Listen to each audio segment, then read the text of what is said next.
Hola, ¿qué tal? ¿Cómo están? Bienvenidos a Proyecto Apocalipsis. Un gusto poder encontrarnos, una nueva semana, la primera semana del año, la primera semana de este 2025. Qué mejor que poder encontrarnos para seguir estudiando las Sagradas Escrituras. En esto que es Proyecto Apocalipsis, que consiste en arrancar desde Génesis 1 y ir viendo todos los capítulos de la Biblia hasta llegar algún día al final, al capítulo 22 del libro de Apocalipsis. Estamos en Éxodo, estamos en el libro de Éxodo, en el capítulo 5 y capítulo 6. Son los dos que vamos a considerar hoy de manera conjunta. El título del tema de esta semana es la batalla de Egipto. ¿Por qué la batalla de Egipto? Porque hay muchas batallas, ¿no? Algunas se pelean con espadas, se peleaban, ¿no?, en la antigüedad con espadas, se peleaban con arco y flecha, hoy se pelean con armas modernas. Pero también hay batallas espirituales, ¿no? También hay batallas que se pelean espiritualmente.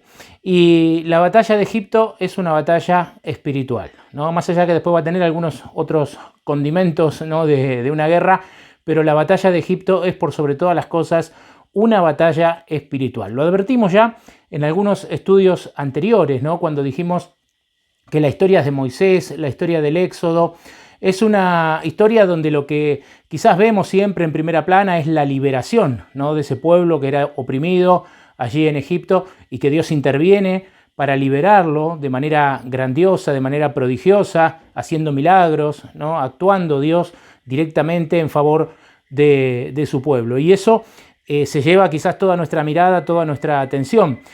También personajes como Moisés, como Aarón, como el faraón, ¿no?, el tema de las plagas, que es el que vamos a ver la semana que viene, el cruce del Mar Rojo, Dios dando los 10 mandamientos, pero son tantos temas y tan interesantes que quizás subyace, ¿no?, y queda un poco escondido este tema que hoy queremos presentar, la batalla espiritual, el conflicto espiritual. Por eso también en algún episodio anterior le comentábamos que en la Biblia hay muchas, por supuesto, batallas espirituales. Una de las primeras, ¿no?, y más conocidas es la batalla espiritual entre Caín y Abel, ¿no? Cuando Caín y Abel, los hijos de Adán y Eva, se presentan a llevar su ofrenda delante de Dios.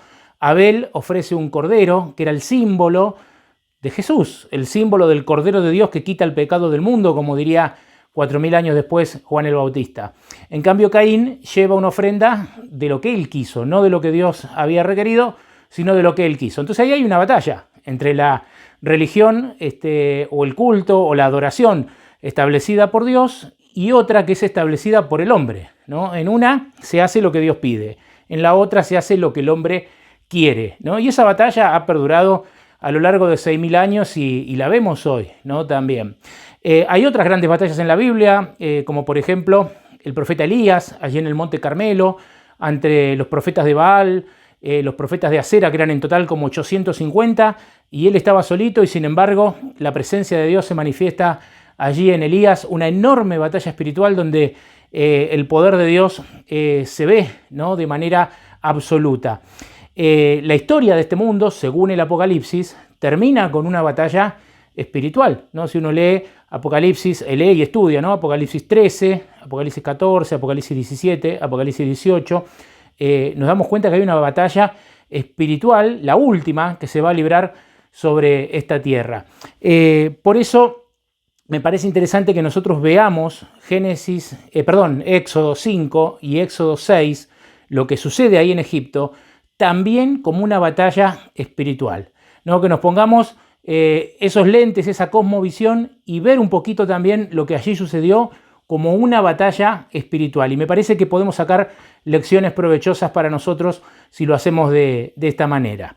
El capítulo 5 de Éxodo entonces comienza diciendo: después Moisés y Aarón se presentaron ante Faraón y le dijeron: el Señor, el Dios de Israel, dice así: deja ir a mi pueblo a celebrarme fiesta en el desierto. ¿Qué querían o cuál era el pedido?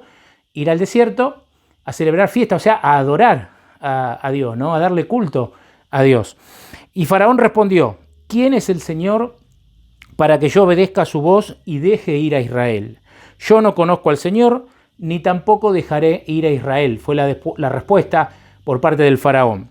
El versículo 3 dice que ellos respondieron: el Dios de los hebreos nos ha visitado. Permítenos ir camino de 3 días por el desierto para ofrecer sacrificios al Señor nuestro Dios. También agrega, dice, para que no venga sobre nosotros con peste o con espada. Entonces el rey de Egipto les dijo, Moisés y Aarón, ¿por qué hacen cesar al pueblo de su trabajo? Vuelvan a sus tareas. Y así comienza esta gran batalla espiritual en Egipto, ¿no? Para la cual Moisés había dado tantas vueltas, ¿no? Como vimos ya en capítulos anteriores, pero que finalmente él acepta el llamado de Dios, ¿no? A presentarse allí ante el faraón, y de esta manera va a comenzar esta tremenda batalla espiritual que iba a tener varios capítulos y que nosotros tendremos la posibilidad de repasar y de sacar ricas lecciones espirituales para nosotros. La respuesta del faraón, ¿no? ¿Quién es el Señor para que yo obedezca su voz y deje ir a Israel? La rebeldía por parte del faraón, rey de Egipto. Y ellos, ¿cómo le responden? ¿No? Dice, el Señor nos ha visitado, permítenos ir camino de 3 días al desierto para ofrecer sacrificios. Estaba leyendo un poco el contexto, ¿no? de la época y me encontré con algo interesante. O sea, no era para nada descabellado el pedido que Aarón y Moisés le estaban haciendo en cuanto a ir al desierto para celebrar esta fiesta, para tener este culto de adoración, para adorar al Señor como ellos lo tenían que hacer. No era para nada descabellado porque los israelitas en Egipto no podrían haber llevado adelante la serie de sacrificios que, por ejemplo, se llevaba adelante en la época de los patriarcas, ¿no? De Abraham, de Jacob, de Isaac, donde sacrificaban el corderito como símbolo de ese Mesías que iba a venir y que se iba a tener su cumplimiento, esto con la venida de nuestro Señor Jesucristo. En Egipto era imposible que ellos hicieran eso, porque además algunos de esos animales eran considerados por los egipcios sagrados, ¿no? Entonces lo que ellos estaban pidiendo era poder ir a un lugar tranquilo, en este caso el desierto, ¿no? Qué más tranquilo que el desierto, para poder celebrar su culto. Bueno, ¿cuál es la respuesta de Faraón? No. Y en el versículo 4 dice, Moisés y Aarón, ¿por qué hacen cesar al pueblo de su trabajo? Vuelvan a sus tareas. En otras palabras, le dijo, nada de culto, nada de adoración, vayan a trabajar. Eso es lo que el faraón le dice a Moisés, Aarón y, por supuesto, a través de ellos a todo el pueblo de Israel. Ahora, fíjense que si nosotros estudiamos el capítulo, yo les voy dando algunos versículos salteados, nos encontramos con este énfasis del faraón de ir a trabajar o de endurecerles el trabajo para que ellos no pudieran ir al desierto a adorar, ¿no? En el versículo 7 dice, de aquí en adelante, le dice el faraón, no den más paja al pueblo para hacer ladrillo, como hasta ahora. Vayan ellos y junten la paja por sí mismos, ¿no? O sea, le agrega más trabajo, le agregas horas de trabajo. En el versículo 9 dice, agraven su trabajo, es decir, háganlo más difícil, agraven su trabajo para que se ocupen en él y no atiendan a palabras de mentira, dice el faraón, ¿no? En relación al pedido de Moisés. También en el versículo 17 leemos, Faraón respondió, están ociosos, muy ociosos, por eso dicen vamos a ofrecer sacrificios al Señor. En el versículo 14 dice, vaya pues y trabajen, ¿no? Vemos que el pedido por parte de Moisés y Aarón de poder ir 3 días, de poder descansar 3 días, de ir al desierto y de tener un culto de adoración a Dios, es negado por el faraón y le responde el faraón, vayan a trabajar, ¿no? Y es más, su estrategia para que no le queden ganas a ellos de ir a adorar a Dios es cargarles el trabajo, hacerlo más pesado, ¿no? Ya de por sí eran esclavos, ¿no? En Egipto, pero la respuesta de Faraón fue hacerle esto más gravoso todavía, cargarle más tareas y como si dijera en su interior, van a estar tan cansados, van a estar tan oprimidos, van a estar tan esclavizados que no van a tener ganas de volver a pedirme permiso para ir a adorar. Ahora, fíjense qué interesante, ¿no? Porque más allá del recorrido histórico que nosotros hacemos, el propósito principal del estudio, de este estudio, como de cada estudio de la Biblia, siempre, el propósito principal es sacar lecciones prácticas y actuales para nuestra vida, ¿no? Esta guerra entre Faraón y Moisés, en realidad, no era una guerra de fondo entre Faraón y Moisés, ¿no? Porque el que envía a Moisés es Dios, ¿no? Dios es el que lo envía a Moisés. Y el que dirigía al faraón, ¿no? Y todos los cultos paganos que él tenía, los ídolos y demás, detrás del faraón está claro que el que actuaba era el diablo, ¿no? Ahora, ¿cómo responde el diablo, ¿no? Porque si vamos al fondo del conflicto, ¿no? Dios versus el diablo, ¿no? ¿Cómo responde el diablo a este pedido, ¿no? De los hijos de Dios de poder ir a adorar? El diablo responde con esclavitud, con opresión, con trabajo, con agravio, con cansancio, ¿no? Y yo digo, qué increíble, ¿no? Qué increíble, porque esto sucedió aproximadamente, ¿no? Lo que estamos leyendo aquí sucedió en el año 1500 antes de Cristo, ¿no? Aproximadamente. Estamos en el año 2025 ya, han pasado 3500 años aproximadamente de estos eventos, y hoy el enemigo de Dios y de los hombres, el diablo, para decirlo con todas las letras, continúa utilizando la misma estrategia, ¿no? Sigue utilizando las mismas estrategias. Porque ¿cuántas personas hoy se pierden el privilegio de tener momentos de adoración a Dios? No importa si estoy hablando en general, ¿no? Puede ser en la iglesia, puede ser en la casa de un amigo, puede ser en el propio hogar, ¿no? A la mañana al comenzar del día decir, voy a elevar una oración, voy a abrir la Biblia, o a la tarde, ¿no? Cuando el día termina, reunir a la familia, decir, vamos a leer un texto de la Biblia, vamos a orar juntos. ¿Cuántas personas hoy pierden este hermoso privilegio de adorar a Dios, de tener comunión con Él, por las cargas que implica el trabajo, ¿no? Y justamente vivimos en un tiempo donde hay muchas presiones con respecto a esto, ¿no? Y donde mucha gente dice, hay que trabajar y a veces hasta, obviamente que hay que trabajar, y obviamente que la Biblia también dice que debemos ganarnos el pan, ¿no? Con el sudor de nuestra frente, no estoy diciendo lo contrario, pero lo que estoy hablando acá es de un trabajo excesivo, ¿no? De una explotación de horas y horas de trabajo, o de una vida donde lo único que importa es el trabajo y queda de lado todo tiempo, todo esfuerzo físico, mental, todo queda de lado a la hora de buscar una comunión o una adoración con Dios, y por supuesto también afectando muchas veces a la familia, ¿no? Vidas centradas en el trabajo, donde los padres casi no ven a los hijos, no saben qué hacen los hijos, no saben dónde están los hijos, no saben qué sienten los hijos, no saben qué le pasan a los hijos, donde las personas no tienen tiempo para una búsqueda espiritual, para una búsqueda de Dios, ¿no? Podría abundar más en esto, pero creo que se entendió, ¿no? el ejemplo, y no me dejó de sorprender y de llamar la atención, ¿no? Digo, 3500 años después, el diablo utiliza las mismas estrategias, ¿no? Cuando una persona en su corazón dice, la verdad que estaría bueno comenzar a estudiar la Biblia todos los días, la verdad que estaría bueno reunir a mi familia, aunque sea a la mañana y la noche, y tener un tiempito para orar, para adorar a Dios, o quizás alguna familia que dice, la verdad que estaría bueno buscar una iglesia, empezar a congregarnos, adorar a Dios. ¿Cómo te responde el diablo? Con trabajo, con opresión, con más cargas, ¿no? Cosa de que física y mentalmente esté destruido y no te queden ganas de adorar, ¿no? Y esa es la jugada que hace el diablo. Pero a cada jugada del diablo, en este gran tablero de ajedrez, ¿no? En el conflicto del bien y el mal, también está la jugada de Dios, ¿no? Afortunadamente. Es interesante también pensar cómo responde Dios a esto, ¿no?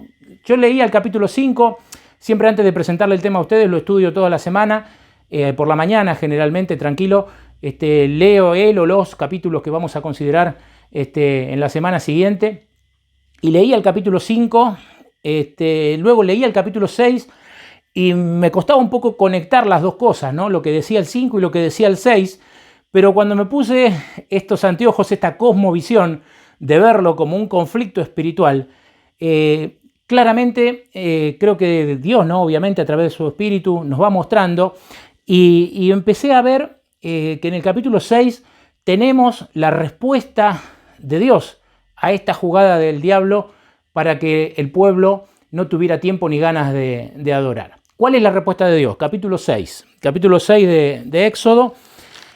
Vamos a leer en el versículo 1 en adelante. Dice, el Señor respondió a Moisés, ahora verás lo que haré a Faraón, porque bajo una mano fuerte los dejará salir, dice, y bajo una mano fuerte los echará de su tierra. Dios agregó, yo soy el Señor. Y acá en algunas traducciones de la Biblia ponen yo soy Jehová, ¿no? Y otras, como la que tengo yo en mis manos, que es la Reina Valera, la última revisión, la 2000, pone las famosas 4 letras, ¿no?, en mayúscula que representan el nombre de Dios. La Y, la H, la W y la H, ¿no? Traducido de alguna forma en nuestro idioma como Yahvé, ¿no?, que es Jehová, es lo mismo, ¿no? Y dice, aparecí a Abraham, a Isaac y a Jacob bajo el nombre de Dios Todopoderoso, pero en mi nombre el Señor no me di a conocer a ellos. También establecí con ellos mi pacto de darles la tierra de Canaán, la tierra donde fueron extranjeros y peregrinos. He oído también el gemido de los israelitas, a quienes los egipcios tienen esclavizados, y me acordé de mi pacto, ¿no?, dice allí Dios. Por tanto, di a los israelitas, yo soy el Señor, y los sacaré de debajo de las pesadas cargas de Egipto, los libraré de su servidumbre, y los redimiré con brazo extendido y con grandes juicios. Los haré mi pueblo, y seré su Dios. Y ustedes sabrán que yo soy el Señor Dios, que los sacó de debajo de las cargas de Egipto. Acá está la respuesta de Dios, ¿no? Cuando Moisés y Aarón, después de escuchar al faraón y sus amenazas, ¿no?, que muchas de ellas, más que amenazas, se pusieron en práctica, ¿no? O sea, le hizo más difícil el trabajo, le agregó horas, ¿no?, de alguna manera a sus trabajos para que se le fueran las ganas de ir a adorar. Moisés y Aarón van a Dios, ¿no? ¿Y cuál es la respuesta de Dios? La que acabamos de leer. Y si la tenemos que estudiar un poquito esto, ¿no? ¿Cuál es el significado? ¿Qué quiere decir esta respuesta de parte de Dios cuando le dice, yo soy el Señor, ¿no? Y aparece allí su nombre, y le recuerda que le apareció a Abraham, a Jacob, ¿no? Le recuerda que a ellos se le apareció también como el Dios Todopoderoso, les recuerda que hizo un pacto. Dios también le va a decir que él estaba al tanto, ¿no? O sea, Dios veía cómo era oprimido el pueblo. Bueno, yo acá anoté 5 cosas, ¿no? Pero 5 cosas que tienen que ver con una cosa que es, podríamos caraturarla de esta manera, ¿no? ¿Cuál fue la respuesta de Dios a la jugada en ese gran tablero de ajedrez del enemigo? La respuesta de Dios fue revelarse a sí mismo, ¿no? Revelarse en el sentido de mostrarse. La respuesta de Dios es revelarse a sí mismo, mostrarse. Porque ¿cómo haces para, ¿no? Y ahora voy a hablar de la actualidad, ¿cómo haces para una persona que trabaja 12 horas por día, que tiene responsabilidades económicas cada vez más difíciles, que cada día le cuesta más mantener a su familia, porque también el diablo se encarga, ¿no?, de que estemos en una situación financiera complicada, ¿no?, creando muchas veces falsas necesidades o poniendo situaciones difíciles? ¿Cómo haces para que esa persona pueda interesarse, ¿no?, en las cosas de Dios? Y realmente lo que Dios puede hacer es revelarse a sí mismo, ¿no? ¿Y cómo se le revela a Dios a Moisés y a Aarón? Y acá es donde yo anoté estas 5 cosas. Dios se le revela, por un lado, diciéndole en el versículo 3, aparecía a Abraham, a Isaac y a Jacob bajo el nombre de Dios Todopoderoso. Es decir, Dios se revela en primera instancia, se nos muestra y se les mostró a Moisés, a Aarón y al pueblo de Israel como un Dios todopoderoso, ¿no?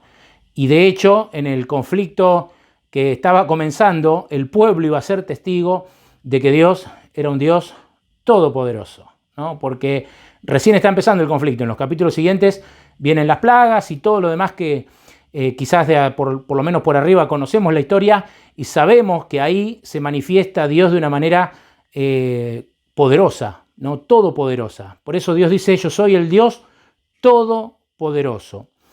También habla de que revela su nombre, no su nombre propio, Yahvé o Jehová, que tiene que ver con el Dios que es, ¿no?, frente a los dioses de Egipto que no son, con el único Dios verdadero, con el creador de todas las cosas, ¿no? Dios también se va a revelar de esa manera. Se les revela como un Dios que tenía un pacto, ¿no? Y por eso les recuerda y le nombra acá a Abraham, a Jacob, y a Abraham, a Isaac y a Jacob, ¿no? Les recuerda a Dios que tenía un pacto con ellos, ¿no? Y también Dios dice, he oído, ¿no?, el clamor, he oído todo lo que están pasando, ¿no?, allí en Egipto. Entonces se revela como un Dios que escucha, ¿no?, que oye, que ve, ¿no? Habíamos leído en algún otro capítulo, Dios sabe, Dios oye, Dios ve, como un Dios que está al tanto y está cercano a su pueblo y a las necesidades de su pueblo. Y finalmente dice, he oído también el gemido de los israelitas, a quienes los egipcios tienen esclavizados, y me acordé de mi pacto, dice en el versículo 5. Es decir, se revela como un Dios que tiene memoria. Entonces, repasando, en este gran conflicto espiritual, donde el faraón o el diablo a través del faraón lo que va a hacer es cargarlos con trabajo, con agravio, dificultarle la tarea, quitarle horas, quitarle ganas, quitarle fuerzas, ¿cuál es la respuesta de Dios? Revelarse a sí mismo. ¿Y cómo se revela Dios? Se revela como un Dios todopoderoso, se revela como el único Dios creador, como el único que es frente a todo lo demás que es ficticio y que no es, y que la Biblia nos habla de que el único Dios verdadero es justamente el creador, ¿no? El que hizo todas las cosas. Pero también un Dios que hizo un pacto, ¿no? Un Dios que hizo un pacto con su pueblo y que va más allá del pueblo de Israel. Un Dios que hizo un pacto con la humanidad, porque cuando Jesús muere en la cruz, ese pacto es abierto a todo el mundo, ¿no? Por eso cuando Jesús participa de la última cena, ¿no? Y toma la copa, dice, esta copa es el nuevo pacto en mi sangre, ¿no? Ya el pacto no era con Abraham, Isaac y Jacob y el pueblo de Israel, sino que el pueblo era con toda la humanidad. Jesús vino a morir y a salvar a todos. También este Dios se revela como un Dios que escucha, como un Dios que está al tanto, conoce nuestros problemas, nuestras dificultades, nuestras tristezas, nuestras tribulaciones. Dios conoce cada una de esas cosas y es un Dios que tiene memoria, un Dios que se acuerda, ¿no? Lo cual nos tiene que dar una tranquilidad importante. A veces las circunstancias pueden ser difíciles, a veces pueden ser injustas, a veces no entendemos, ¿no? A todos nos pasa que hay situaciones que realmente no entendemos, pero acá dice que Dios tiene memoria, ¿no? Acá dice que Dios estableció un pacto con nosotros, acá dice que Dios está al tanto de todo, nos dice también que es el creador y nos dice que es omnipotente, que es todopoderoso. Tenemos todo como para poder confiar en este Dios. Amigos y amigas, llegando al final, ¿no? del capítulo de hoy, invitándolos a que compartan el video, agradeciéndoles en primer lugar, porque el último video, el anterior a este, fue el que más visualizaciones tuvo, ¿no? Para la gloria de Dios, y estamos contentos por eso, que este mensaje, que la palabra de Dios pueda llegar cada vez a más personas, ¿no? Así que agradecerles a ustedes porque son los que comparten los videos, los que le dan un me gusta, los que se suscriben, los que activan la campanita, y todo eso nos ayuda a que este mensaje se multiplique, ¿no? Que es lo que realmente deseamos, poder llegar con el mensaje de la Biblia, ¿no? Por sobre todas las cosas, el mensaje de Dios a través de la Biblia a todas las personas. Así que estamos muy agradecidos por eso. Y cerrando entonces el tema de esta semana, decirte esto, ¿no? Concluyendo, vivimos un tiempo difícil y fíjense, ¿no? El paralelismo que tuvimos. Creo que muchos de nosotros nos pudimos haber sentido identificados, ¿no? Porque cuando queremos buscar a Dios o dedicar más tiempo a Dios, aparecen, ¿no? los compromisos, el trabajo, las presiones, la cuestión económica, todo lo demás. Todo tiene su lugar, todo tiene su esfera, ¿no? Todo tiene su equilibrio. Pero lo que la Biblia nos enseña es que tenemos que poner en primer lugar a Dios y que todas las demás cosas serán añadidas. Este libro, la Biblia, nos habla de un Dios que se revela, que se presentó ante Moisés y Aarón y el pueblo de Israel y que hoy en la actualidad se presenta ante nosotros como un Dios todopoderoso que todo lo puede, como el Creador, como nuestro Padre, ¿no? Como el único que es frente a todo lo demás, que es pasajero y que es ficticio y que no es, como un Dios que oye, ¿no? Un Dios que escucha, como un Dios que hizo un pacto con nosotros y que para demostrarlo entregó su propia vida, la de su propio Hijo, la de nuestro Señor Jesucristo, y un Dios que tiene memoria y se acuerda de cada uno de sus hijos. Ojalá aceptemos a ese Dios, ojalá no nos dejemos llevar por las presiones del enemigo para desanimarnos y para apartarnos del camino de Dios. Ojalá nos aferremos por la fe a este maravilloso Dios que la Biblia nos presenta. Que Dios te bendiga, que tengas una bonita semana. Los espero la semana que viene con un tema apasionante. La semana que viene todavía no sé si lo vamos a hacer completo, son casi 5 capítulos, o si lo vamos a dividir. Todavía no me animo a anticiparlo, pero tenemos que ver el tema de las 10 plagas, ¿no? Un tema muy, muy interesante, con muchas connotaciones espirituales interesantes. Eso es lo que vamos a ver en el próximo video la semana que viene. Así que ahí los estaremos esperando. Que Dios los bendiga.